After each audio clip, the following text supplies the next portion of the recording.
आज म यो माइलेजको बारेमा हजुरलाई सानो एउटा इन्फर्मेसन दिन्छु हैन। अलि ध्यान दिएर बुझ्दिनु होला। सकभर आफ्नो साथीभाइहरूलाई पनि इन्फर्मेसन दिनु होला। How to get better mileage.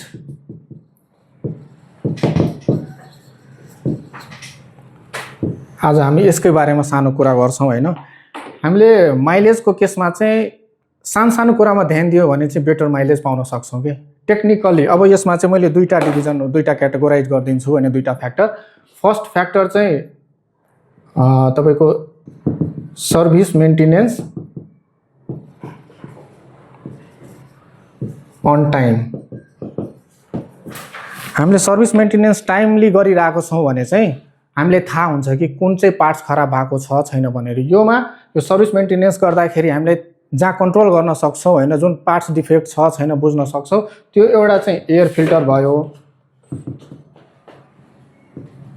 Air filter in case dusty छ क्लग्ड छ भने चाहिँ अभियसली इन्जिनले बढी तेल खाने भयो।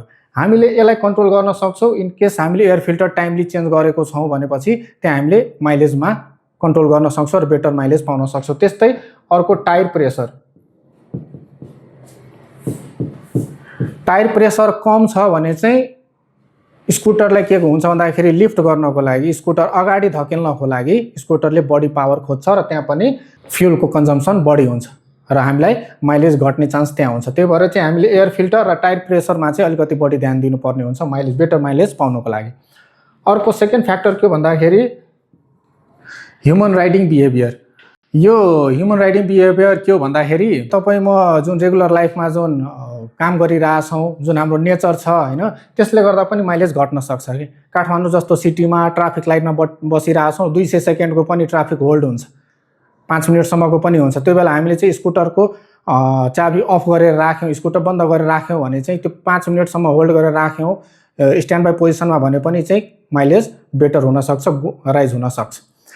अब त्यहाँ हामीले के जुन हाम्रो नेचर हुन्छ कि हामीले स्कुटर स्टार्ट गरेर राखिरहेछौं तर हामीले अघि बढाएको छैनौं। स्कुटर त अन छ, इन्जिन अन छ, उसले अफकोर्स फ्युल बर्न गरिहाल्छ तर स्कुटर चाहिँ कुदेको छैन, किलोमिटर देखाएको छैन भनेपछि चाहिँ त्यहाँ हामीले बन्द गरेर राख्यौं भने चाहिँ हामीले माइलेज राइज गर्न सक्छौं, बेटर माइलेज पाउन सक्छौं। अर्को कुरा के हो भन्दाखेरि हामीले कसरी कुदाइरहेको छौं त स्कुटर। हामीले कुनै बेला 20 को स्पिडमा कुदाइरहेछौं र त्यही बेला चाहिँ हामीले वात्त बढाएर 60 कोमा पुगाइदिन्छौं, फेरि घटाएर 30 कोमा ल्याउँछौं भन्दाखेरि त्यो स्टेबिलिटी आएको हुँदैन र त्यसले गर्दा के छ भन्दाखेरि फ्युल कन्जम्सनको स्टेबिलिटी हुँदैन र फ्युल कन्जम्सन बढी हुन्छ। इन केस हामीले त्यसलाई इकोनोमिकल कन्डिसनमा एउटा एभरेजमा चाहिँ कुदायौं, जस्तै 40 को एभरेज छ भनेपछि हामीले त्यो लेभलमा कुदायो भने चाहिँ अनि स्कुटरले माइलेज राम्रो दिन्छ, त्यसमा माइलेज ड्रप हुने चान्स एकदमै कम हुन्छ। त्यही भएर यो सानो कुराहरुमा हामीले चाहिँ ध्यान दियो भने चाहिँ हामीले बेटर माइलेज पाउन सक्छौं। यो कुराहरुमा ध्यान दिनु होला। Thank you.